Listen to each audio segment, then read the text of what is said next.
그리스도인 누구입니까? 라는 제목으로 하나님 말씀을 나눕니다. 그리스도인 당신은 누구입니까? 하는 제목이에요. 자, 아델리나 페티라고 하는 이탈리아 성악가가 있었어요. 오페라에서 소프라노 가수로 활동하던 사람이었습니다. 19세기 후반에 최고의 소프라노 가수 중에 한 사람으로 꼽혀서 가창상의 어떤 전형이다라고 하는 정평을 받는 유명한 가수였습니다. 어느 날 아델리나 페티가 프랑스의 작은 마을로 여행을 떠나게 됐습니다. 떠나면서 우체국에 들려서 우편물을 내 여행지로 배송해달라고 부탁했어요. 아마도 가방이 무거워서 좀 뭘 맡겼던 것 같아요. 그리고 여행지에 가서 며칠 후에 우체국에 가서 우편물을 찾게 되었습니다. 우체국 직원한테 물어봤어요. 아델리나 페티에게 온 우편물 있지요? 이렇게 물어봤습니다. 예, 있지요. 찾으시려면 신분증 주세요. 신분증 제시하세요. 이렇게 대답이 왔습니다. 그런데 신분증을 찾는데 깜빡 신분증을 숙소에 두고 나온 거예요. 그래서 제가 아델리나 페티입니다. 이렇게 소개를 했어요. 그랬더니 직원이 몰라보는 거예요. 자, 그래서 주머니에 있는 명함을 꺼냈어요. 제가 아델리나 페티입니다. 명함을 보여주면서 자기를 적극적으로 소개했습니다. 그렇지만 직원이 말해요. 아니, 어떻게 명함을 보고 신분 증명을 합니까? 보다 확실한 증명서가 필요합니다. 신분증을 주세요. 이렇게 또다시 묻습니다. 어떻게 할까? 호텔을 다녀오자니 너무 멀고. 그래서 아델리나 페티가 지혜가 떠오른 거예요. 그래서 그 자리에서 폼을 딱 잡고 노래를 쫙 부르기 시작한 거야. 몇 분 사이에 그 우체국에 사람들이 꽉 차게 됐습니다. 사람들이 넋을 잃고 페티의 노래를 듣기 시작한 거예요. 노래가 끝나니까 우레와 같은 박수가 막 터집니다. 자, 그녀가 우체국 직원에게 말하는 거예요. 제가 아델리나 페티입니다. 이만하면 증명이 됩니까? 라고 얘기하니까 물론입니다. 만족합니다. 아델리나 페티가 아니면 어떻게 이런 성량으로 당신같이 노래할 사람이 있겠습니까? 감탄을 한 거예요. 자, 우체국 직원이 곧바로 우편물 한 뭉치를 내줬다 하는 거예요. 자, 음악가는 음악으로 자신을 증명하는 거예요. 자, 그런데 그리스도인은 뭘로 나를 증명할 것이냐? 하나님 말씀대로 살면서 내가 굳이 그리스도인이요 라고 얘기하지 않아도 혹시 교회 다니세요? 어떻게 하셨어요? 딱 봐도 그렇게 보여요. 이렇게 돼야지. 혹시 예수님 믿으세요? 어떻게 알아요? 딱 봐도 예수님 같잖아. 이렇게 돼야 되지 않겠냐는 거예요. 내가 그리스도인됨을 어떻게 증명할 거냐? 나의 그리스도인다움은 어디 있는가 하는 것입니다. 자, 그리스도인의 모습을 being, 존재와 doing, 행동, 이 두 가지로 나눠볼 수 있습니다. being이라는 것은 하나님 앞에서 그리스도인인 나는 누구인가 이거를 발견하는 거고, doing은 내가 그리스도인으로서 어떻게 살아갈 것인가 하는 실천적인 문제를 다루는 것입니다. 예수를 나의 구주와 주님으로 믿고 나의 그리스도로 믿고 내가 그리스도인이 되는 거예요. 그러면 하나님의 자녀가 되어 죄와 사망으로부터 구원받고 천국의 상속자가 되고, 자, 신분의 변화가 생기는 것입니다. 이게 비잉이에요. 자, 또 하나는 뭐냐면 성경에 보니까 그리스도인의 두잉에 대해서 얘기해요. 그리스도인은 세상에서 빛과 소금으로 산다. 세상에서 그리스도의 향기로 산다. 복음의 증인으로 산다. 왕 같은 제사장으로 산다. 얼마나 많이 나오는지 몰라요. 끝도 없어요. 다양한 모습으로 살아야 된다고 나와요. 자, 그런데 우리가 그리스도인이라면 이 비잉과 두잉이 균형이 잡혀야 된다는 것입니다. 이게 건강한 신앙생활이라는 거예요. 자, 어떤 사람을 보면 그리스도인이 어떤 사람인지 잘 알고 있어요. 나는 그리스도인이요 막 이러고 다녀요. 자, 그런데 그의 삶을 딱 보면 이게 그리스도인인지 불신자인지 구분이 안 된다는 거예요. 이분은 비잉은 잘 됐는데 두잉이 안 되는 거예요. 나 그리스도인이요. 헐. 사람들이 헐 그러면 안 되잖아요. 또 어떤 사람은 삶의 모습을 보면 진짜 그리스도인다와 착하고 선하고 남을 잘 돕고, 그래서 혹시 물어봐요. 그리스도인이요? 아니요. 이런 사람도 있어요. 자, 어떤 사람은 삶의 모습을 보면 분명 그리스도인인데 자기가 그리스도인이 어떤 사람인지 잘 구분을 못하는 사람이 있어요. 예수 믿고 나서도 내가 그리스도인이라고 하는 확신이 없는 사람이 주변에 있다는 거예요. 자, 우리가 이 둘 사이에 균형이 있어야 된다. 그러니까 바울은 본문에서 그리스도인은 누구냐, 그리고 그리스도인은 어떻게 살아야 되느냐에 대한 이야기를 하고 있는 것입니다. 굉장히 중요한 성경 본문이에요. 내가 더 좋은 그리스도인으로 살기 위해서 바울의 증거를 반드시 들어볼 필요가 있다는 것입니다.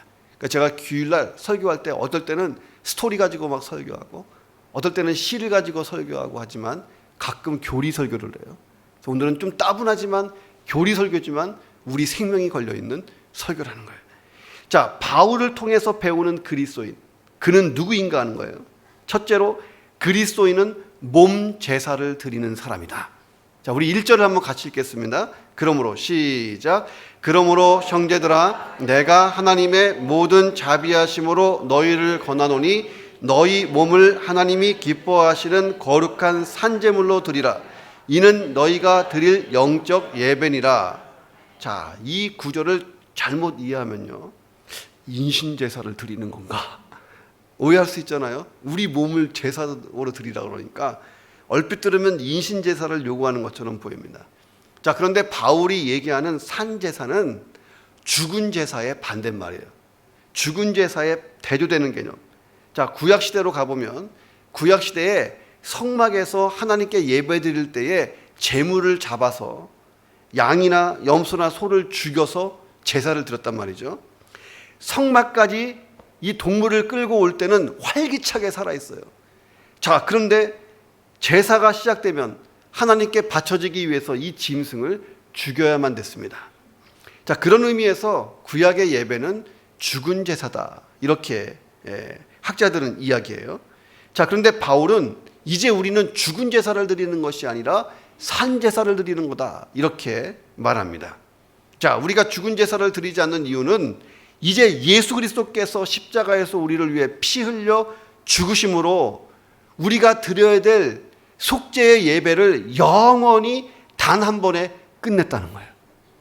여러분 오실 때 양과 소와 염소를 끌고 오지 않았잖아요. 어떻게 왔어요? 내 모습 이대로 내 몸 바칩니다. 우리 몸을 가지고 왔잖아요. 우리 몸. 그래서 우리 몸을 드리는 거예요, 이제. 자, 그런데 죽은 제사가 아니고 산 제사로 드리는 거예요. 죽는 것은 예수님이 한 번에 끝내셨어요. 자, 그러므로 성도들은 자기 몸을 산제물로 드려야 되는데 이게 어떻게 하는 거냐는 거예요. 자, 1절에 보니까 너희 몸을 할 때 이 몸은 우리 육신의 몸보다는 사람의 인격, 그 사람의 인생, 삶 전체를 뜻하게 됩니다. 그러니까 산제사가 뭐냐? 우리의 인격과 삶 전체를 하나님께 그대로 드리는 거예요. 자, 방법이 뭔가?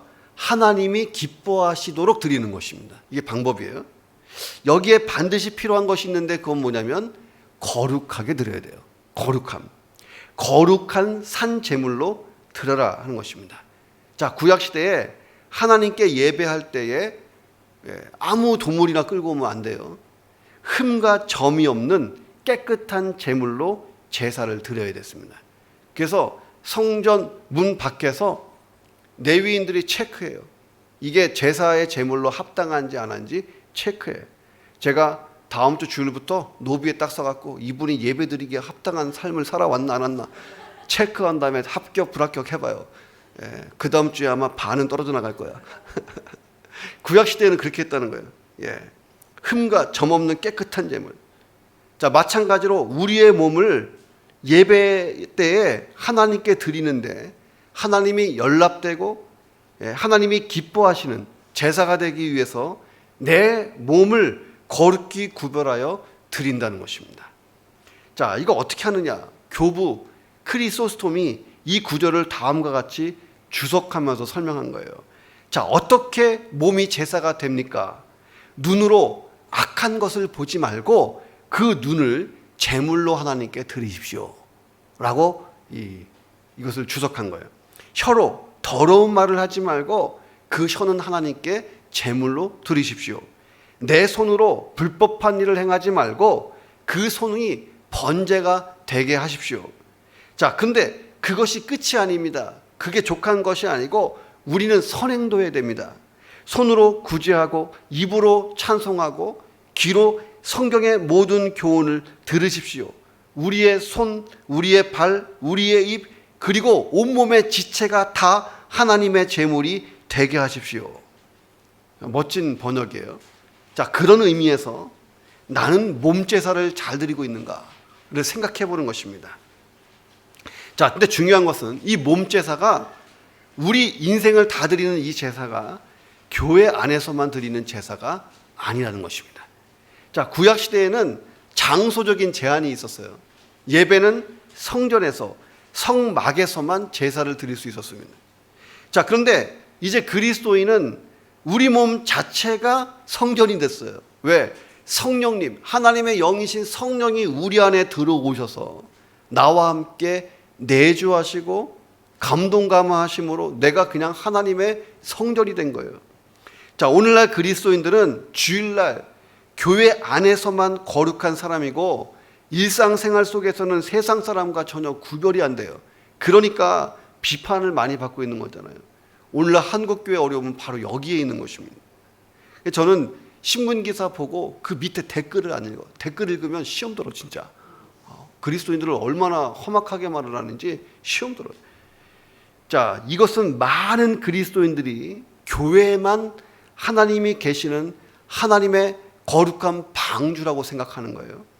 교회 속에만 하나님의 통치가 임하는 하나님 나라라고 생각합니다. 은연중에 그렇게 의식하고 있어요. 그러니 하나님의 임재와 간섭은 공식적인 예배 시간에만 이루어진다고 생각합니다. 그리고 일상생활 속에서 저 밖에서는 하나님의 임재와 간섭이 잘 닿지 않는 무기력한 상태라고 생각하는 오류가 있다는 거예요. 자, 그런데 영적인 예배는 교회에서 드리는 공적인 예배뿐만 아니라 구체적인 삶 속에서 행해지는 나의 삶 전체가 예배인 것을 믿습니다. 성경이 그렇게 증거하고 있는 거예요. 자, 하나님의 통치와 임재가 닿지 않는 곳이 어디 있어요? 어디에나 있는 거잖아요. 자, 그래서 교회만이 아니라 삶의 모든 영역에 하나님이 임재하고 계시기 때문에 그러므로 영적인 예배는 뭐냐? 하나님 앞에서 거룩하게 사는 삶일 줄로 믿습니다.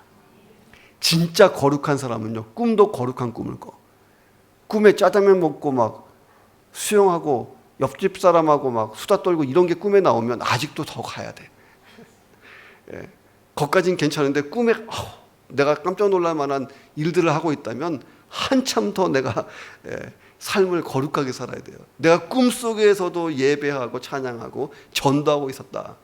일생에 한 번은 그런 일이 있어야 될 거 아니에요. 자, 꿈속에서도 누가 그런 얘기 하더라고. 목사님이 진짜 일본어 잘하면 꿈을 일본어로 꾼대. 한 번은 딱 그랬어요. 스미마생 딱 한 번 했어, 꿈에. 꿈속에서도 이 거룩한 꿈을 꾼다는 거예요. 바울이 무슨 말을 했냐면 먹든지 마시든지 무엇을 하든지 다 하나님의 영광을 위하여 하라, 이렇게 권면했습니다. 자, 그런 의미에서 나의 영적인 예배가 어떤가를 생각해 봐야 돼요. 바울은 이 몸제사를 잘 드리기 위해서 이 세대를 본받지 말고 오직 마음을 새롭게 함으로 변화를 받아 하나님의 선하시고 기뻐하시고 온전한 뜻이 무엇인지 분별하도록 하라, 이렇게 말합니다. 자, 석탄 하치장 근처에 사는 마을 사람들이 있어요. 자, 그 사람들이 하는 얘기입니다. 아무리 창문을 닫아둬도 미세한 석탄가루가 창문 사이에 들어온다는 거예요. 틈 사이로 들어오는 것을 막을 수가 없다. 그래서 잠시 후에는 집안 곳곳에 시커먼 가루가 묻어있고 세탁해 널어놓은 옷까지도 더러워진다. 매일같이 청소해야 된다. 지겹다. 막 이렇게 하소연하는 것을 들어본 적이 있습니다. 내가 예수 그리스도를 믿고 하나님의 자녀가 됐지만 우리가 여전히 석탄가루 가득한 이 세상 속에서 살고 있는 거예요. 우리가 매일같이 보고 듣고 맞닥뜨리는 것을 가만히 보세요. 이게 얼마나 세속적인 것이 많은가 하는 것입니다. 타락한 세상에 살다 보면 알게 모르게 내가 세속에 물들 수밖에 없다는 거예요. 저는 그래서 한국에서 신앙생활하는 사람보다 일본 땅에서 신앙생활하는 사람이 천국 가면 상 더 많다 생각해. 왜냐하면 더 어려운 데서 신앙생활을 했으니까 그렇다고 봐요. 훨씬 더 어려운 것입니다. 윌리엄 바클레이가 이 구절을 이렇게 주석을 합니다. 너의 생활을 세상의 온갖 유행에 맞추고 살려고 하지 마라. 주위의 색깔에 따라 변하는 카멜레온 같은 신앙생활 하지 마라. 세상이 너가 무엇이 될 것인지를 결정하지 못하게 해라. 그럼 누가 결정합니까? 성경이 나를 결정하게 하는 것입니다. 자, 우리가 세상을 변화시켜야 할 곳이 되어야지 우리가 동화되는 곳이 세상에 대해서는 안 될 줄로 믿습니다. 자, 오늘날 사람들을 보면요, 경건한 말, 행동 이거 좋아하지 않습니다. 속되고 감각적인 즐거움을 주는 언행을 참 좋아요. 그런 사람이 또 인기가 있어요. 인생의 의미를 깊이 사색하는 것을 좋아하지 않습니다. 오락과 유흥으로 재미난 시간을 보내는 것을 봐요. 요즘에 텔레비전 프로그램 보면 절반이 다 그런 거예요. 오늘날 가장 유망한 사업은 오락산업, 엔터테인먼트 산업이 유망하고 미래 산업의 성장 동력으로 인정받고 있습니다. 자, 오늘날 많은 사람들이 즐기는 것, 이것은 뭐냐면 인생의 궁극적인 목적이 되어버렸어요. 자, 그리스도인으로 살기가 과거보다 어려운 시대라는 거예요. 자, 그러면 목사님 내일 짐 싸서 깊은 산속이나 외딴선에 가서 삽시다. 자, 우리에게 요구되는 것은요, 그런 삶이 아니잖아요. 자, 우리는 이 세대를 본받지 않을 것이라고 하는 결단을 하고 살아야 하는 줄로 믿습니다. 자, 이 세상을 본받지 않는 것, 말처럼 쉬운 것은 아니다. 이게 고충입니다. 근데 그런 생각이나 노력을 막 해보지만 작심삼일 만에 끝날 때도 참 많은 거예요. 자, 그래서 갈등 속에서 적당히 타협하며 사는 모습이 오늘날 그리스도인의 모습이라는 것입니다. 바울이 얘기하는 거예요. 마음을 새롭게 함으로 변화를 받고 하나님의 선하시고 기뻐하시고 온전한 뜻이 무엇인지 분별하도록 하라. 자, 이 세대가 하나님을 기쁘게 하시는 방향으로 변할 거냐? 물론 그러면 좋겠지만 어렵다는 거예요. 아마도 이 세상은 내일은 오늘보다 한층 더 타락했을 거다 하는 것입니다. 이 세대를 본받지 않으려면 세상이 변하기를 바라는 것이 아니고 내가 변해야 돼요. 하나님의 자녀인 우리 자신이 변해야 할 줄로 믿습니다. 자, 이 변화는 우리 마음을 새롭게 하면서부터 출발하는 거예요. 자, 우리가 무엇을 막 좋아하면요, 우리 마음 속에서 그것을 좋게 여기는 가치관이 있기 때문에 그런 것입니다. 자, 그런데 어느 날 내가 성령 충만해서 내 마음이 변화되면 그토록 좋아하는 것이 그만 싫어져요. 자, 그래서 교회에 나온 남편 또는 형제 자매에게 저는 굳이 술, 담배 끊으라고, 당장 끊으라고 하지 않아요. 거꾸로 성령 충만을 받으라 그래요. 어느 날 싹 끊고 오더라고. 왜? 마음이 새롭게 되다 보니까 그것이 별로 안 좋아지는 거예요. 이전에 귀하게 여겼던 것이 무가치하게 여겨지는 것입니다. 자, 수많은 사람들이 좋아해도 나는 그것을 가까이 하기 싫고 보기 싫다 하는 마음이 들면 그것에 영향을 받지 않는 것입니다. 내 마음이 근본적으로 싫어하면 내면적인 갈등도 없는 거예요. 자, 한 번은 제가 성지순례를 가는데 비행기를 타고 가는 도중에 스테이크가 나왔어요. 그래서 교회 장로님이 고민돼서 저한테 물어봤습니다. 목사님, 이 스테이크에는 포도주가 딱인데 스튜디오스가 포도주를 그냥 주고 가는데 이건 마셔야 됩니까? 말아야 됩니까? 갈등이 생깁니다. 제가 뭐라고 대답했냐면 집에서 하던 대로 하세요. 장로님이 두말하지 않고 고민 없이 그냥 드시더라고요. 집에서 하던 대로. 자, 그러나 성령이 우리를 주장하시면 그것도 별로 안 즐거운 날이 온다는 거예요. 자, 근데 때로는 성령이 우리를 주장하시면 손해볼 때가 많아. 손해를 감수할 수 있어야 됩니다. 그러니까 우리 몸제사를 드릴 때는 손해가 참 많습니다. 자, 내 인생 전체가 하나님이 받으시는 제사가 된다. 야, 이게 얼마나 축복이에요. 나를 세상이 변화시키는 게 아니라 내가 세상을 변화시키는 겁니다.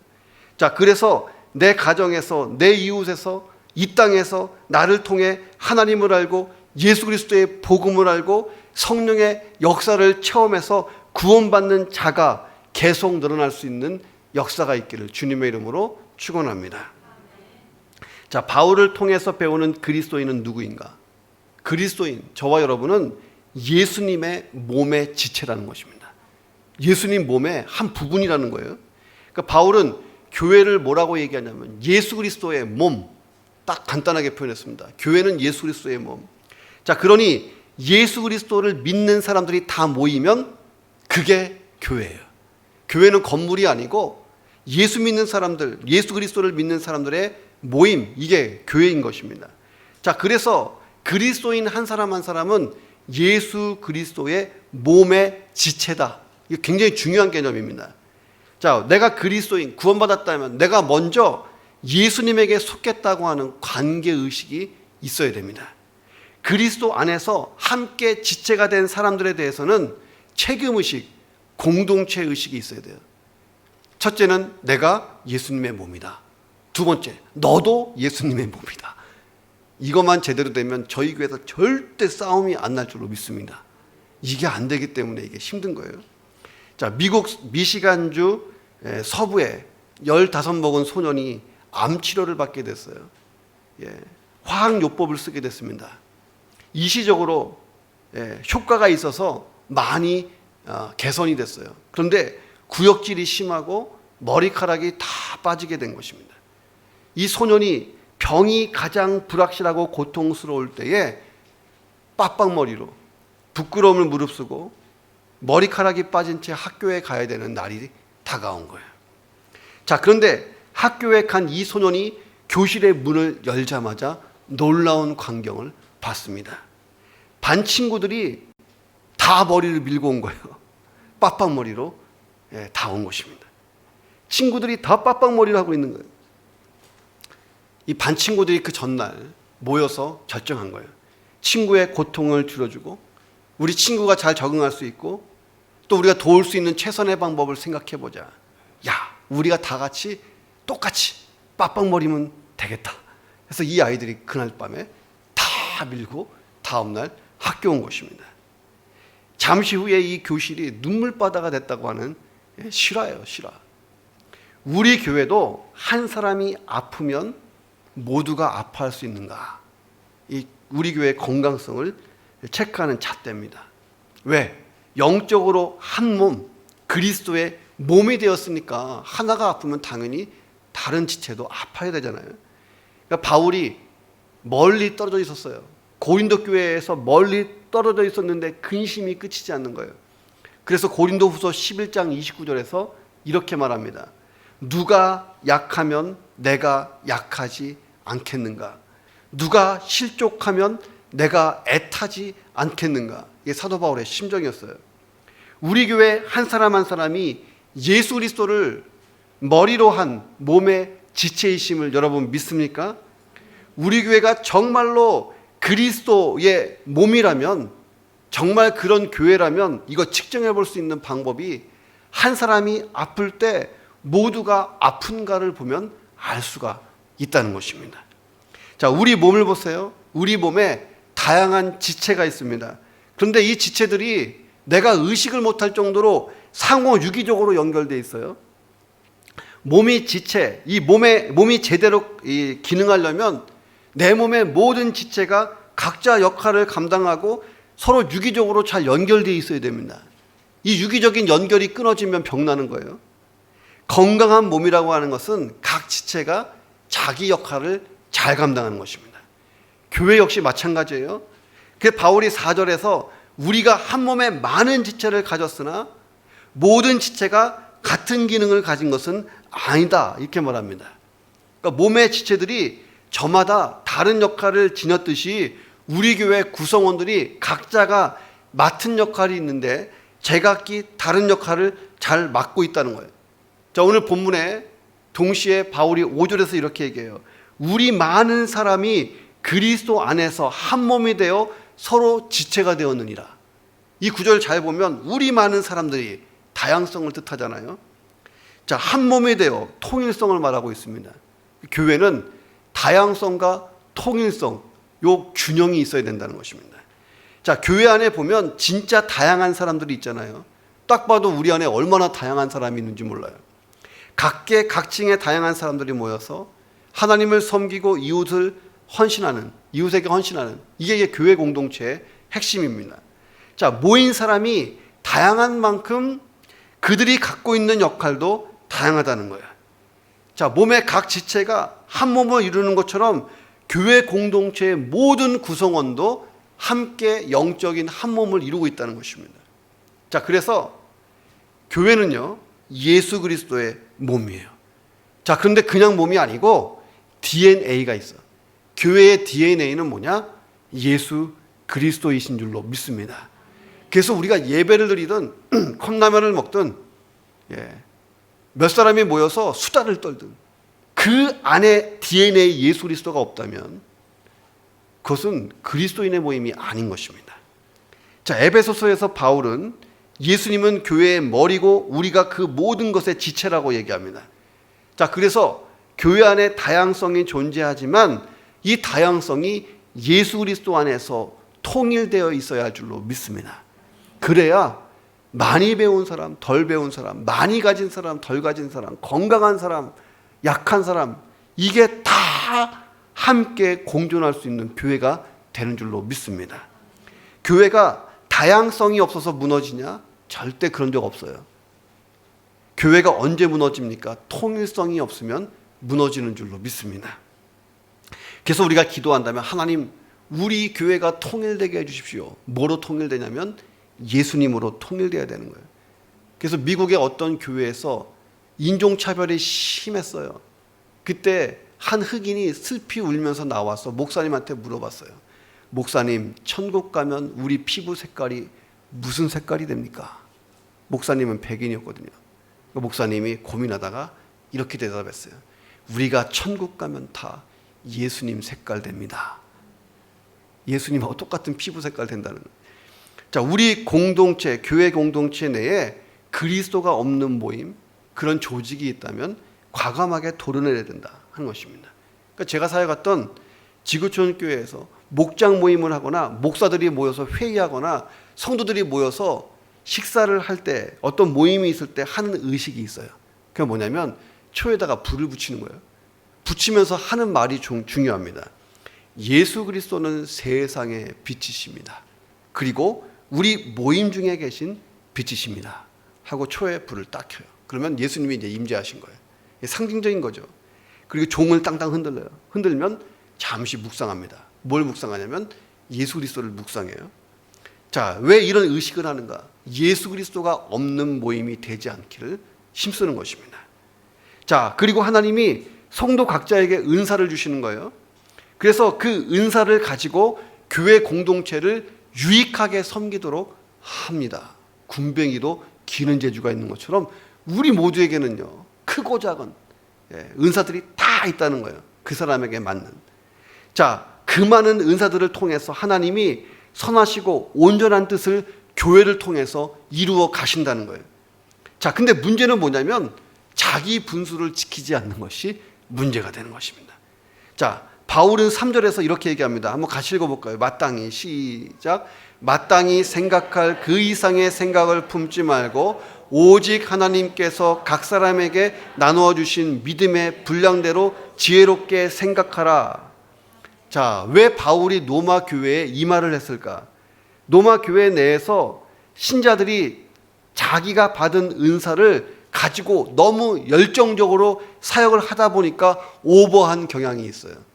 내 은사도 아닌데도 불구하고 자꾸 나타내고 싶었어요. 그러다 보니까 제 생각에 나 된장찌개 잘 끓여 하고 끓였는데 그게 다들에게 모든 사람에게 고통이 됐던 것 같아요. 오버하는 사람들이 좀 나타났단 말이죠. 자기 은사 이외에 다 하려고 막 그러는 거예요.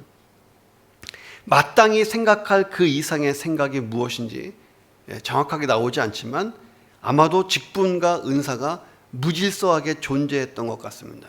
바로 그때 마귀가 틈타고 들어오는 거예요. 마귀는 하나님을 섬겨야 하는 천사였잖아요.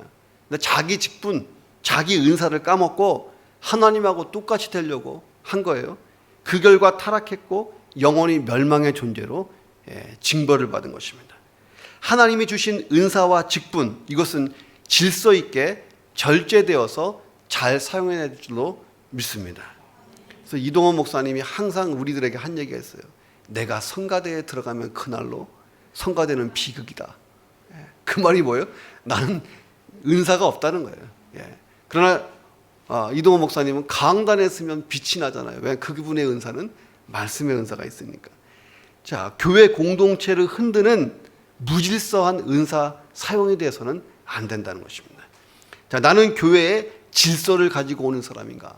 나는 교회에 무질서를 가지고 오는 사람인가? 하는 거예요. 자, 우리 교회가 예수님의 건강한 몸이 되고 우리가 건강한 지체가 되고 우리에게 주신 은사를 잘 써서 우리에게 있는 비전과 사명을 잘 이루어지는 그런 영광된 교회가 되기를 주님의 이름으로 축원합니다.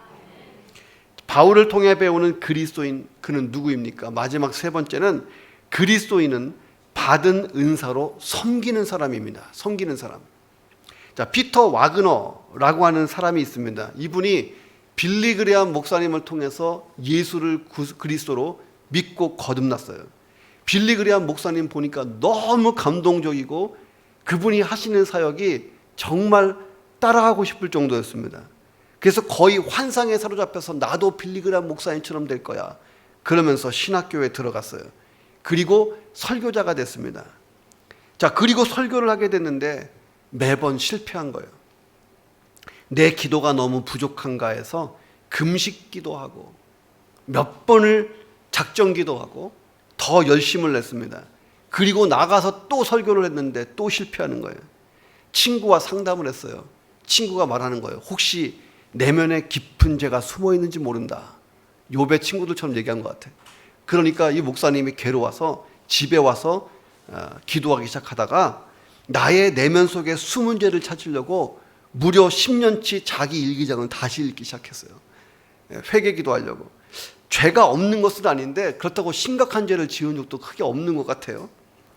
자, 그래도 다 회개하고 또 설교를 했는데 이 사람들이 시큰둥하게 반응을 하는 것입니다. 심각한 고민에 빠졌어요. 하나님이 나를 빌리 그레함과 같은 설교자로 세우실 줄 알고 헌신했는데 계속해서 실패하고 있으니 이게 얼마나 당황스러워요. 자, 그런데 그런 실패의 과정 속에서 피터 와그너가 드디어 깨닫습니다.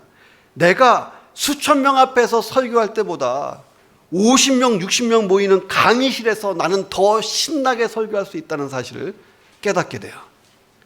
그 이후로 피터 와그너가 나는 상담가구나 하는 자기 은사를 발견한 것입니다. 나는 대중설교자가 아니고 학교에서 강의하는 사람, 1대1로 사람을 만나서 상담해 주는 사람, 이게 더 적합하다는 사실을 뒤늦게 깨달았어요. 그 자기가 처음 꿈이었던 대중설교자는 못됐지만 내 은사대로 교회 성장학 교수가 되고 상담가가 돼서 사역하는 것, 강의하는 게 얼마나 기쁘고 좋았는지에 대해서 자주 이야기했다는 것입니다. 하나님이 각자에게 주신 은혜와 은사가 다르다는 거예요. 저도 5.16 광장, 옛날에 그 여의도 광장에서 부흥 집회 막 초교파를 하면요 빠지지 않고 갔어요. 신학생 때도 가서 은혜 받아갖고 나오면서 뭐라 했냐면, 하나님, 저는 대한민국 전 강산을 흔드는 부흥사가 되겠습니다. 근데 어느 날 깨달았어요. 부흥사의 은사가 없다는 거. 오히려 말씀 가르치고 앞에 강단에서 설교하는 은사는 있어도 이 부흥사는 또 다른 은사더라고. 그래서 빨리 저는 턴했던 거예요. 사람마다 재능이 다르고 기질이 다르고 개성이 다른 만큼 하나님이 각 사람에게 다양한 은사를 주시는 줄로 믿습니다. 하나님의 뜻대로 주는 거예요. 내 뜻이 아니라 하나님 뜻대로. 그러니 내가 받은 은사는 나에게 딱 어울리는 은사인 줄로 믿습니다. 하나님이 주시는 모든 은사는요 귀한 거예요. 그 은사에는 차별이 없는 것입니다. 하나님이 차별하는 분이 아니잖아요. 어떤 은사를 받았는가 이건 별로 중요하지 않습니다. 그것을 어떻게 사용할 것인가 이게 더 중요하다는 거예요. 각자 받은 은사는 나의 자랑이나 유익을 위해서 준 것이 절대 아니라는 것입니다. 서로 합력해서 선을 이루도록 주신 것입니다. 그러니까 은사의 최종 목적이 뭐냐? 하나님의 선하신 뜻을 이루는 것입니다. 그러니까 내가 뭘 잘하는 것이 있는데 이것으로 하나님의 선하신 뜻이 진짜 이루어지고 있는가? 이게 중요한 거예요. 그래서 은사를 받은 사람들은 하나님이 주신 비전과 사명을 위해서 서로 협력해야 되는 줄로 믿습니다. 자, 우리 몸의 지체 중에 하나를 뜯어내서 따로 놓으면 어떻게 됩니까? 그 지체는 아무것도 못하는 거예요. 할 수도 없고 잠시 후에 죽을 겁니다. 자, 지체를 잃은 몸은 어떻게 되느냐? 온전하지가 않잖아요. 자, 6절부터 8절을 보세요. 같이 한번 읽어봅니다. 예언이면 시작. 믿음의 분수대로 혹 섬기는 일이면 섬기는 일로, 혹 가르치는 자면 가르치는 일로, 혹 위로하는 자면 위로하는 일로, 구제하는 자는 성실함으로, 다스리는 자는 부지런함으로, 긍휼을 베푸는 자는 즐거움으로 할지니라. 잘 보세요. 예언한다, 섬긴다, 가르친다, 위로해준다, 구제한다, 다스린다, 긍휼을 베푼다. 이게 다 나 혼자 할 수 없는 일이에요. 다른 사람들과의 관계성 속에서 하는 거예요. 이 공간에 저 혼자 있는데 저 설교해봐요. 이게 얼마나 썰렁하고 재미없는가. 그렇잖아요. 타인이 있어야 그때 내가 받은 은사가 비로소 빛을 발하는 줄로 믿습니다. 자, 성도 각자의 은사는 다른 성도들과의 관계성 속에서 빛이 나는 거예요. 우리가 상대방의 은사가 빛나게 해줘야 돼요. 자, 내가 맛있는 음식을 만들어서 섬기는 은사가 있어요. 타의 추종을 불허하는 음식 잘 만드는 은사. 자, 그런데 그 맛있는 음식을 먹어줄 성도가 없다. 이게 얼마나 비극이냐 하는 거예요. 자, 그러므로 너는 왜 나처럼 음식을 못 만드냐? 음식은 안 만들고 먹기만 하냐? 이렇게 불평하지 말라는 거예요. 원망도 말고. 내 음식을 맛있게 먹어주는 성도가 있는 게 얼마나 행복한가 하는 거예요. 자, 예언하는 것, 섬기는 것, 가르치는 것, 위로하는 것, 구제하는 것, 다스리는 것, 긍휼을 베푸는 것, 이 은사들의 특징이 뭐냐면 서로를 섬기기 위해서 존재하는 것입니다. 자, 그리스도인은 하나님이 주신 은사를 가지고 교회 공동체 안에서 이 은사가 발휘됐을 때 큰 행복을 느끼는 줄로 믿습니다. 자, 우리 교회가 국제교회에 가서 중국 유학생들 다 머리 잘랐잖아요.